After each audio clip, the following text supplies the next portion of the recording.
Assalamu alaikum. My name is Muhammad Omar Iftikhar, and I welcome you to another episode of Between the Lines. This series of podcasts is produced by the Media Department at the Institute of Business Management in Karachi, where we share our love of literature with you. Today, our guest is a published author. Her name is Sidra Fatima Sheikh. She lives in Lahore, and she is known for her two books based on science fiction. Assalamu alaikum, Sidra. Assalamualaikum, Umar. Thank you for having me on your podcast. I'm really looking forward to this conversation. Thank you so much for taking our time and for actually becoming a writer and an author, so that we can cherish your words and your stories and your worlds. Um, and before we talk about your novels, before we talk about your journey, the first question is: did you always want to become a writer? So that's an interesting question. I think when I was a lot younger, probably around 9 or 10 years old, I loved to read. I was obsessed with reading since I was about 8.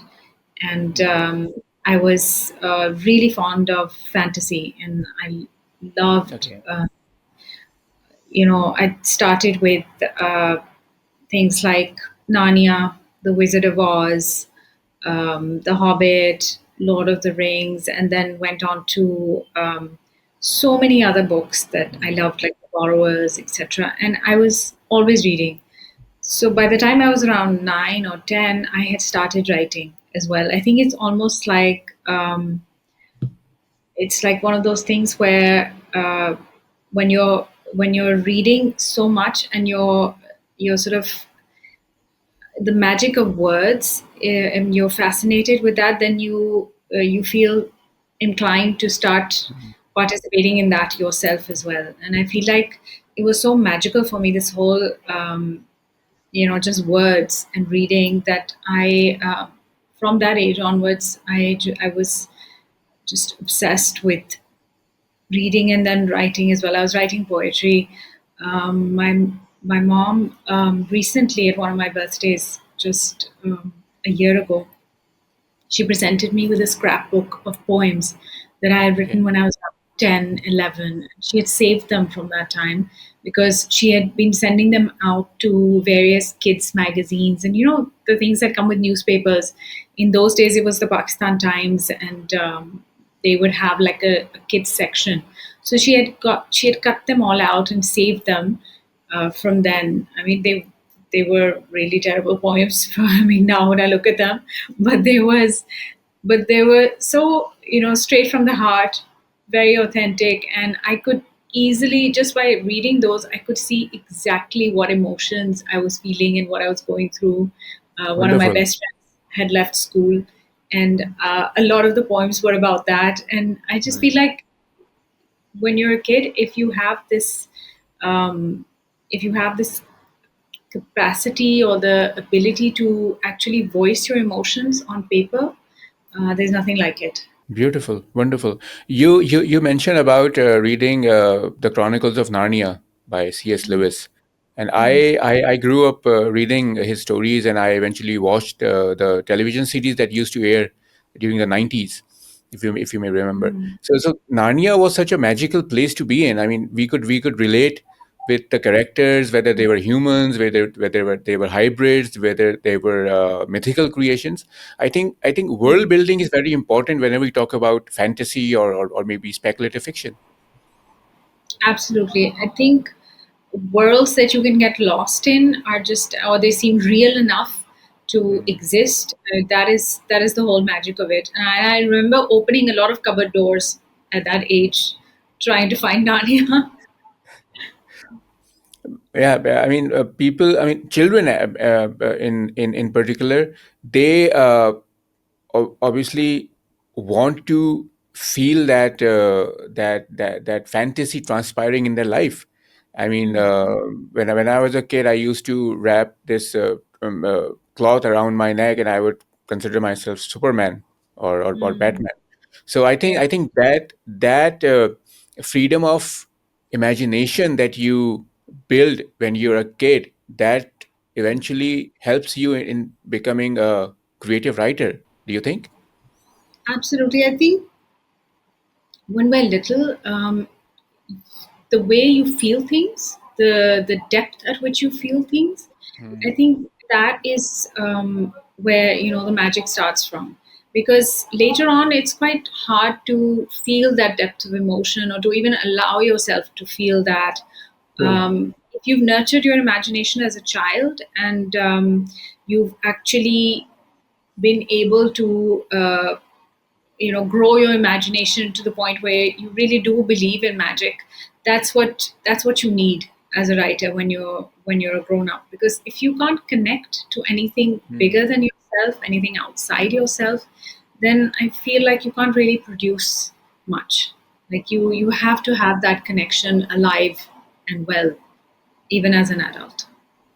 Yeah, yeah. I mean that connection obviously stems from your childhood. And talking about connection, you connected your thoughts with the readers through your two books.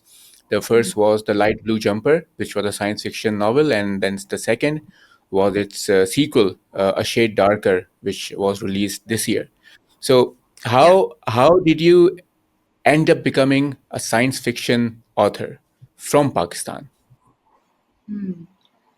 So I feel like when I sat down to write, I wasn't really sure what I was going to produce. Like I had something in mind. I knew generally the themes that I wanted to write on, but the fact that it would be sci-fi was something of a surprise to me as well. I feel like sometimes when we sit down to write, it's not something that we choose. I mean, that story sort of chooses us, and that story that comes to you is I mean, we have to be open to receive it, but it's it can be anything. It can, like, I've written fantasy as well. I'm writing a historical right now. So I feel like sci-fi was something that came to me at the time because it lent itself really well to what I wanted to say and the Okay. themes that I wanted to explore. They were themes of colonization, of displacement, of intolerance, apathy, and indifference. So these themes, I mean, I feel that they're a part of our current lives in the modern world. These are things that we grapple with every day when we look at the news, when we um, just look at anything. We scroll online, all we see is news of pain and sorrow around Yes. the world centered around these things. Hmm. And I really felt that I wanted to write about these themes, but I wanted it to be something that was not just, a lecture or a sermon telling people. I mean, we see enough on the news as it is. So I wanted it to be subtle, and I wanted to be it to be a message sort of hidden in the story, something layered in where a discerning reader would be able to pick up on it. And if someone didn't want to, they didn't have to. It could just be a story. These characters were quite comical in my mind at that time, and it was with those layers that I felt that it makes it complete. Like it's not just a serious story about all these awful things that happen. It's also about how real, how these characters actually deal with them, because a lot of the time, we use humor as as a tool to deal with our reality. And I think that was quite apparent even when we were at the brink of war. We were having a meme war separately, and I Yes, think yes. that those memes kind of kept us going. I Mm. feel like they really helped um, calm people down, or just to take away or give them a break from the seriousness of what we were facing. So I felt that I had to have that aspect in whatever I wrote. And I think this meme war that you talked about, I think that was a more crucial part of the of that warfare or battle, because whenever our neighboring country advanced at something, we used to produce 20 memes on the same subject. Yeah. Yeah. So, I mean, I was very proud of the sense of humor that was on display. And I think nobody can beat us when it comes to memes, and I think the Pakistani sense of humor is something to be really proud of. And I Yeah, feel I mean, okay, yeah. yeah, it's a national treasure. Yes, in absolutely. So you are a mother of two beautiful kids, and writing demands persistence and dedication and focus. So how do you, uh, you know, what is the process of writing while Mm. managing two kids? Mm. So, yes, you're absolutely right. There's a lot of dedication, focus, and commitment involved. I mean, for every writer, regardless of whatever their personal situation is. But Absolutely. I feel like with kids, it's really about having the intention. I mean, you really have to want to write because it's so easy to get lost in your everyday, day to day things. Even when the kids are not there, they're in school. I write when they're in school in the mornings. Early mornings is when I write, and it's not just the physical sort of taking care of the kids. Or I have mashallah two daughters, they're 8 and 12, so it's not MashaAllah. just them taking care of them physically, or them being around or making noise or something. It's actually the mental load of Hmm. carrying that weight of planning everything, being aware of everything around their schooling, around their health, around like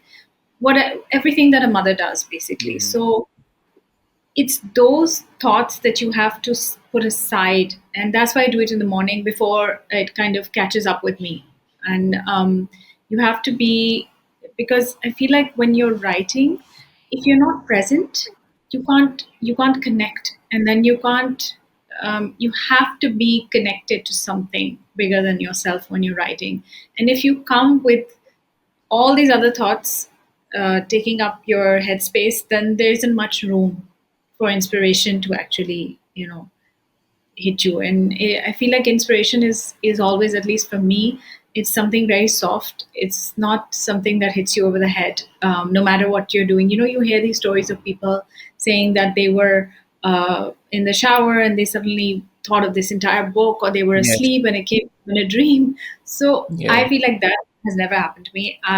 If I'm not present and I'm not there and I'm not sitting with my laptop and ready to do something, nothing happens. So I feel like it's about showing up every day. And some days, of course, no matter how hard you try, you don't manage to do it. And I think that too is a part of it, where you have to be kind to yourself. As a mother, I mean, you have to, even as a writer, otherwise, you have to be kind to yourself on those days, and realize that, it's not lateral. You're not going to work like a machine. It's going to happen, but some days can be slower than others, and that's fine. Yes, you have rightly put that we have to show up as writers, as an author. I mean, if you don't show up at that present moment, willing to pour down your thoughts on a piece of paper or on your laptop, I think you cannot progress as a writer, as an author. You have Exactly. rightly shared that. So you talked about juggling time between your life at home and managing your kids and then working. So have you ever felt this writer's block overpowering you? Hmm. So I feel like, to me, it feels like a bit of a luxury writer's block. It feels like something maybe full Okay. time writers might be able to feel, because I have such a limited window. And in that, I'm usually literally like running to my desk in the morning. I just want to make sure I get those 2 hours without interruption. I don't even get three most days. So I have to just make it count. And I feel like if I was blocked at that time, it would just mean my entire day going. So I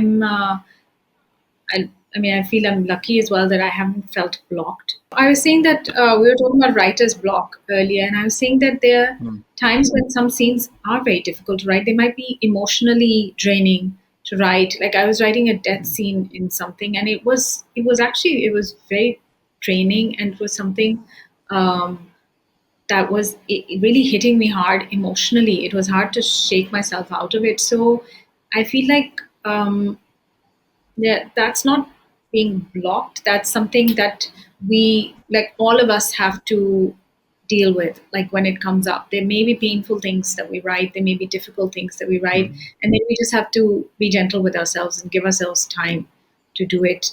It may not happen in one go, it may not happen over a few days, it may take weeks to get something to that point of perfection. But I feel like if we don't connect pen to paper, or if we don't, sit and type on that laptop, if we just stop, then nothing is going to happen. So it's about, Mm. keeping, sort of, you keep going, and also you give yourself permission not to get everything right in the first go. Like for me, I always remind myself that it's just me and the page, Mm. and I don't have to Mm. worry about what anybody else thinks. If there's something I'm writing, and sometimes you will get that thought that, what if this doesn't sit well with certain people, or what if this is something that people won't like? But then I always tell myself that it's just between me and the page at that time, and then whatever it is, we will deal with it in edits. So it's about, you just have to keep. Yes, I mean, whenever you're writing the first draft of your novel, it has to be a very private affair. I mean, you are, exploring your own mind. You are putting your thoughts on paper, and then in the second or the third or the fourth draft, you try to edit it according to what the readers might want to read or they might enjoy. So what is your average writing process? So on a typical day, like a typical day where I'm working on a first draft, I Mm. will do 1,000 words in a day, like in the Okay, mornings. So nice. that's my kind of aim. And then once I'm there, then I can do 100 or 200 over it. That's fine. But I try not to do under 1,000. I try to get to Okay. 1,000, because I feel like that kind of, in my mind, then I have this schedule where I think, okay, it'll take me roughly around 3 months to do a first draft, 3.5 months, and I'll Mm. have, around 90,000, 95,000 words down, and then I can go into edits later. I mean, I leave it aside for at least a Mm. month, if not more, and then I'll come back to it with a bit of distance and then start doing edits.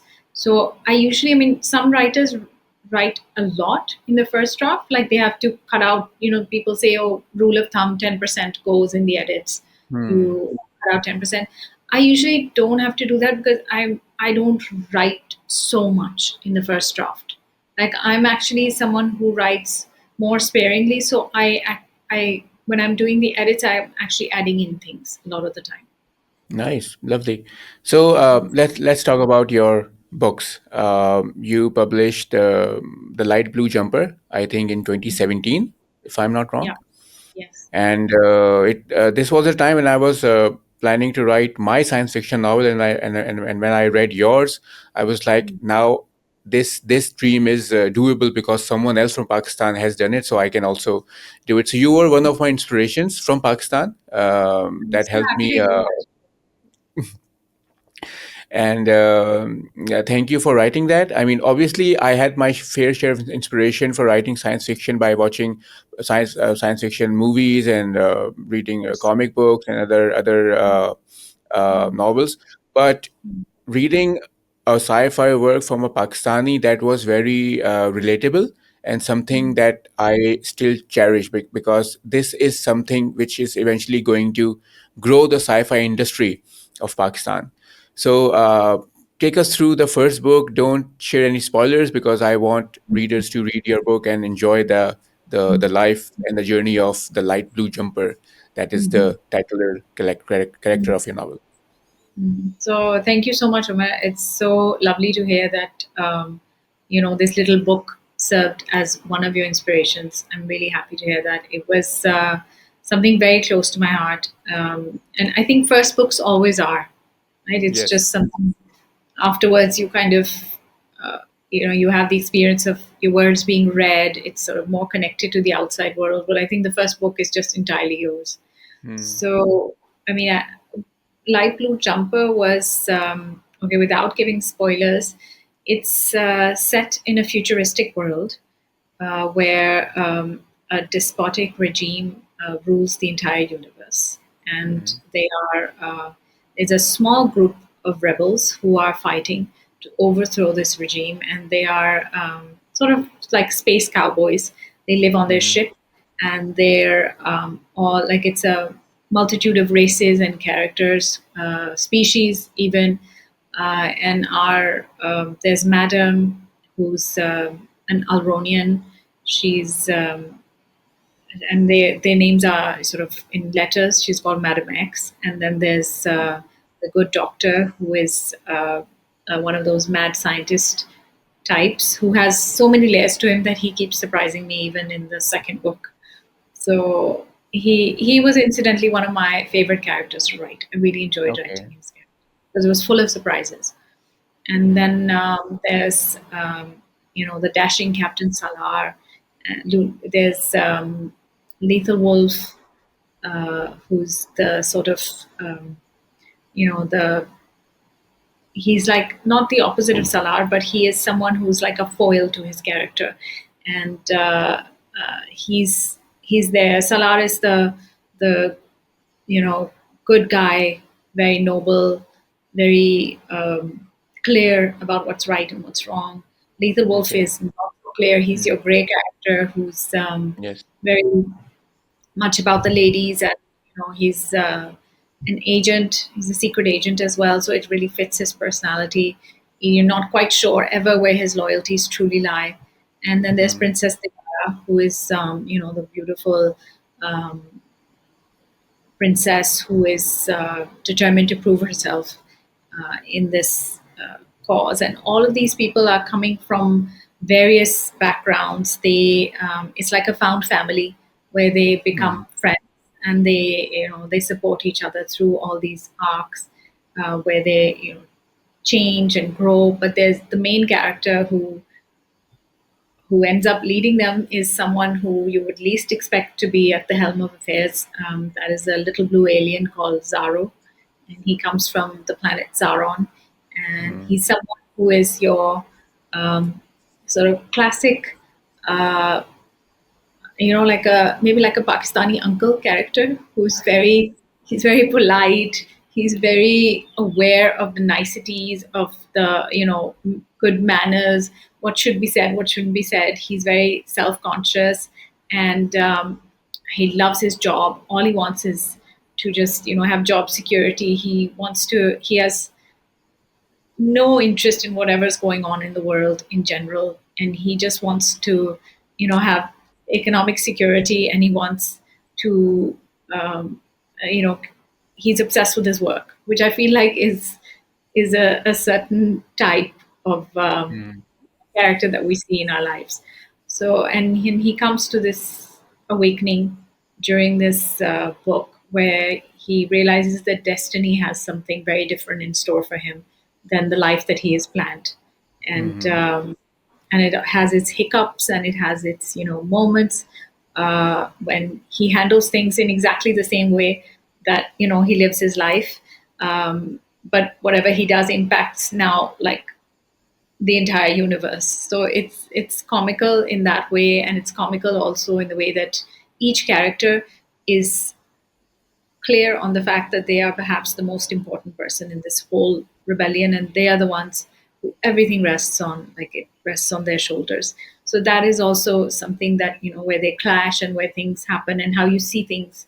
It's written in multiple povs, so you see things from each character's point of view. You get into Mm. their heads, so it's quite immersive when you're reading it, and you feel like you're part of that entire journey for all these characters. Great. Thank you for sharing this story. I thoroughly enjoyed reading The Light Blue Jumper, and also reviewed it for a print publication. And uh, when you were when you completed writing The Light Blue Jumper, was there any thought in your mind that a sequel might be coming in the in the near future? Mm. So when I completed the light blue jumper, I left it on a cliffhanger. So Hmm. I knew that I had to, conclude this story. I had to give the readers, the rest of what happened. So I Hmm. knew I would be writing a sequel, and I felt that these characters had a lot more to say. That their story had kind of gone halfway, So I started writing the sequel soon after the first one was published, actually. And I had Okay. written it and then put it aside for a number of years before it's been published. I had started working on other things, and Mm. this was kind of sitting with me, and I hadn't quite decided how I wanted to share it. So this year was really significant for me as well because I felt that I was ready to put this out into the world. Great. And this year you publish a shade darker. And uh, why did you choose this title, a shade darker? Mm. I think it had multiple meanings. So I feel like one meaning is, of course, it deals with darker themes. The characters are going through darker transitions. And there's also, since the first one is light blue, so this is, a pun on that as well, that it's this one is a shade darker. And Mm. light blue is of significance in Zaro's world because light blue is something, that relates to whether you're royalty or not. So it's Mm. dependent on the shade of blue that you are. So a lot of people try and change their blue shade, trying to show that they're related to royalty. So this is also about class in Zaron. It's their blue coloring. So it relates to both those things. Nice, nice. So let's talk about world building, which is a concept which science fiction authors really pursue, and they follow it to the core, because they create worlds for their novels, and they have to stick to it. I mean, there are certain laws and regulations which may not seem physically plausible in our real life, but obviously they are plausible in their world. So what was the world building process for you when you were writing the Light Blue Jumper? Mm.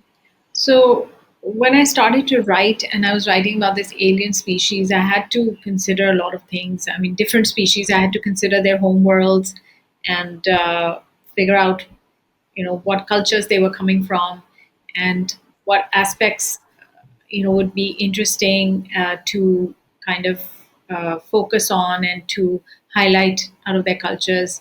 I in a shade darker, there's a lot about Alronian culture from where Madam comes, so that I really enjoyed writing as well because I wanted to write Mm. something completely different to what perhaps anyone has written so far, because this has a distinct Pakistani flavor to it, Alron as a planet. And there are a lot of absurdities there, which I think Pakistanis can relate to very well.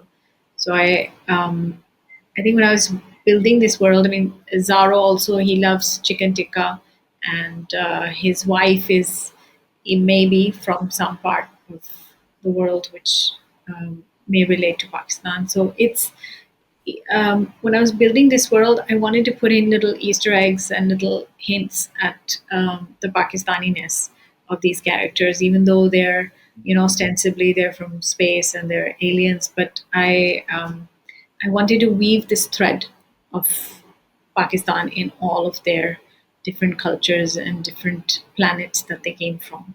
So I wanted, and this is especially for our readers to pick up on and to feel that they can connect with it, and to also just, it's sort of a way of acknowledging where this book comes from and celebrating it. Great. I mean, authors need to celebrate their work. They need to celebrate the work of other authors, because, again, this is how the entire literary industry grows. So, as a Pakistani author of science fiction, what future do you see of science fiction in Pakistan? So I am very hopeful. I'm actually very optimistic about the future of science fiction in Pakistan because, I mean, we have so many writers who are venturing into this field. We have you doing amazing stuff with, your books and your this platform that you're setting up for science fiction. This is such a great thing. Thank you. I'm really very optimistic about it, and I think this is how great things start. And then there's speculative fiction writing going on, it may not be sci-fi, but there are people venturing into, say, horror and other Yes. genres which have not been explored so far. Hmm. There's dystopian fiction as well. I feel like they're because these themes are so relevant and they're so current, and they are just like it's kind of like life imitating art in a way as well, where whatever we're writing about it's actually coming to pass in many ways, and whatever science fiction writers had written earlier, we are seeing that play out now in our current world. So I feel like Hmm. this is perhaps the most relevant genre of writing, and I do feel that people are going to venture more and more into this style of writing, simply because it is something that lends itself so well to our landscape. Yeah, I mean, when you talk about fiction becoming fact, then it seems that we are literally living in the world of 1984, created by George Orwell, where Absolutely. everything is being where everything is being telecasted, or we are under surveillance, or our actions are being monitored, which it's true, It's thanks true. to AI or digital media. I was going to say that, when I had the book launch for A Shade Darker, it was the day when they were drones flying in the sky. And over Lahore, it was absolutely insane. It was nuts that, I mean, we had planned this for ages, so we had kind of just decided to go with it because we didn't know how things would play out, right? We didn't know whether, things would get worse over the next few Mm. days or what would happen. So we were having this book launch, and they were drones in the sky outside, and I could not believe that that was actually happening. But that was the reality of it. We could hear explosions at my Mm. house. I could hear them, and this was something that in the light blue jumper. I don't know if you remember, but there's this scene where Zaro is, in the beginning, he's getting ready for work, and there are all these bombs going off in his area, and the only thing that he's worried about is that will he be able to make it to work on time, and that's his main concern. And I really felt that because we were trying to get everything organized for this book launch, Mm. and that was our sort of main preoccupation of that day. And people are trying to get there, and people were messaging me and asking, is it still going ahead? We really need to get out of the house. We want to like come and we want to be there and stuff. And a lot of people came, even though it was such a precarious situation we were in. But that was totally life imitating art because I felt like, I mean, this is exactly what happens when you're in this uh, situation, like life or death situation. We start focusing Mm. on the small things that we can control. Yes, yes. Those days were very difficult in a way that we had to see every every science fiction narrative being unfolded in front of our eyes. I mean, it was basically an AI based warfare, we can say, Yes, which we absolutely. yes. Mhm. AI-based warfare and all the disinformation, being Hmm. sort of we were being flooded by that from like across the Yes. border, and we were getting all this insane kind of news coverage, which was actually like all false. But it Mm. was, it was that whole thing of building that narrative, the false narratives and things. And Yes. uh, in A Shade Darker, we have the Ministry of Disinformation, which is run Yes. by Yes. a doctor. So I really feel like these absurd things are actually like Mm. coming true. And I think dystopian future may well soon enough become our present reality. Yes, absolutely. I mean, I think we've become a bit numb to, because there's so much happening all the time that we don't react to it anymore. But this is Mm. something that people, when they were writing in, say the '60s or whatever, I mean, this was their version of horror Huh. of what happened Yeah. in the world, and we are living it right now. So, Sidra, growing up, which science fiction based movies or comic books or novels did inspire you to take up this genre?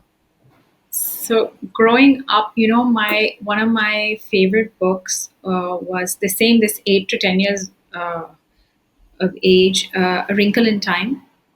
I Okay. absolutely loved that book, and that was pure science fiction, and like different galaxies and quantum field and whatnot.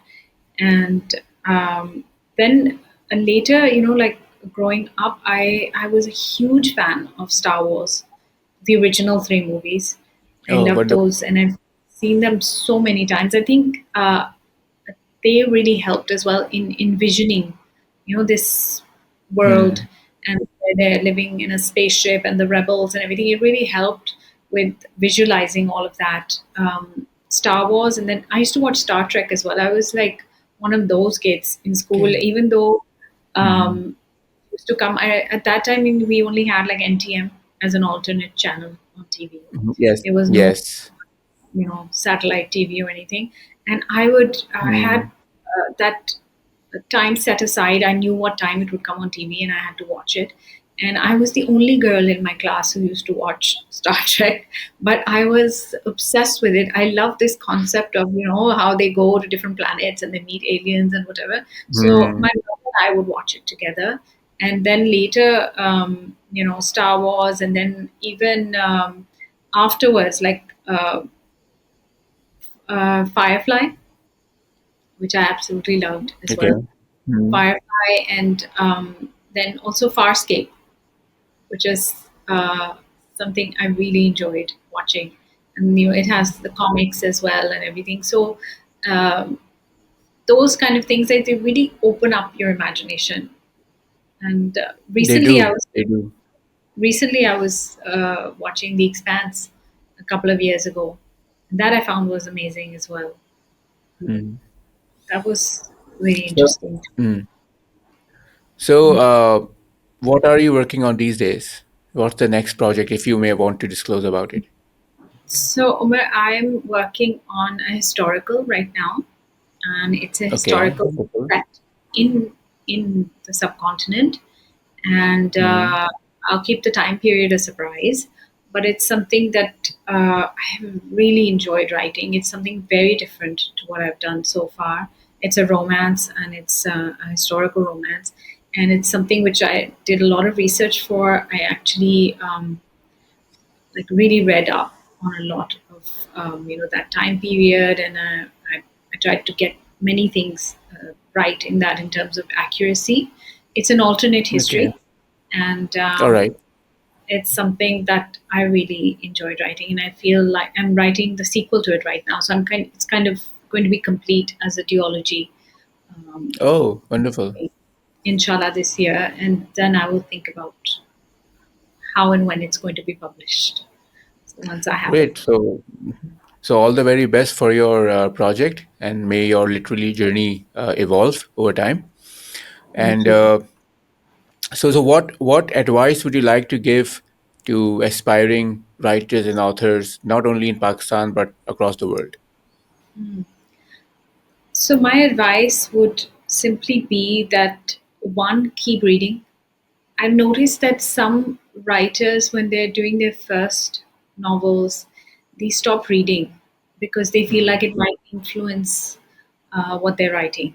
And I understand that. That's a concern that I had to when I was writing my first book. It kind of um, I had all these fears that, what if I'm reading a certain author and that style creeps into my work? And I feel like a lot of people have this anxiety when they're writing, especially their debut novels. And Hmm. it really doesn't happen.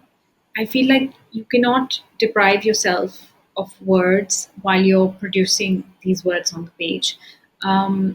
When I'm writing and I'm reading something really good, like a really good book, it may not be of the same genre, it may be something entirely different. It it helps the words flow for me when I'm writing as well. It's almost like you need to replenish that supply of Hmm. words. When you're pouring out so much from yourself, you actually, when you're reading and you're reading something good, it's very inspiring, and it's something that keeps you going. It's sort of like nourishment while you're producing these works. So I would say just keep reading, and also um, it's just you and the page when you're writing. Don't worry about who will read it, what will they say, how will it be perceived. All of these are questions for much later on. in the process. Mhm. Like the first draft, also, I would say don't take too many opinions when you're writing. Like when you're writing, just let it be genuine and authentic, something coming, Mhm. straight from the heart, something coming from you. Get it all down, and then yes, when you're editing, you can ask someone who you trust. You can ask for their input. But I think when people run to other people, after say doing a few chapters, and it does happen during the first book, especially because you're not sure of yourself at that Mhm. point. You are looking for validation from other people. I feel that that can make or break your book. Somebody may really not get it and give you Mhm. terrible advice, or they may just not be the right people to ask for that advice. So I feel like you should really keep it close to your heart when you're doing your first one. um, don't run to others. Thank you so much for sharing your insights and thoughts about writing process, about your books, about uh, how to become a better writer. And I hope that the viewers, all of those who are also aspiring writers and authors, would take away so much from this podcast that we had today. And it was lovely meeting you, Sidra. And it Thank was you. a pleasure talking to you. Thank you, Umar. The feeling is mutual. It was a really interesting, fun conversation. So thank you for inviting me onto your podcast. I really enjoyed this chat. And I feel like, we are kindred spirits in the sci-fi world. And, Yes. it's great to have that support and have that kind of safe space where we can talk about sci-fi and all our inspirations and know that we are being understood. So it's great. Please carry on with this brilliant work that you're doing, and I feel like this circle will only expand further in the years, inshallah. Inshallah, inshallah. So this was today's episode of Between the Lines with Sidra Fatma Sheikh. If you are a published writer, author, poet, or you have any association with the publishing industry of Pakistan, then we would love to talk to you on our podcast. Do connect with us. I'm Muhammad Omar Iftikhar signing off. Allah Hafiz.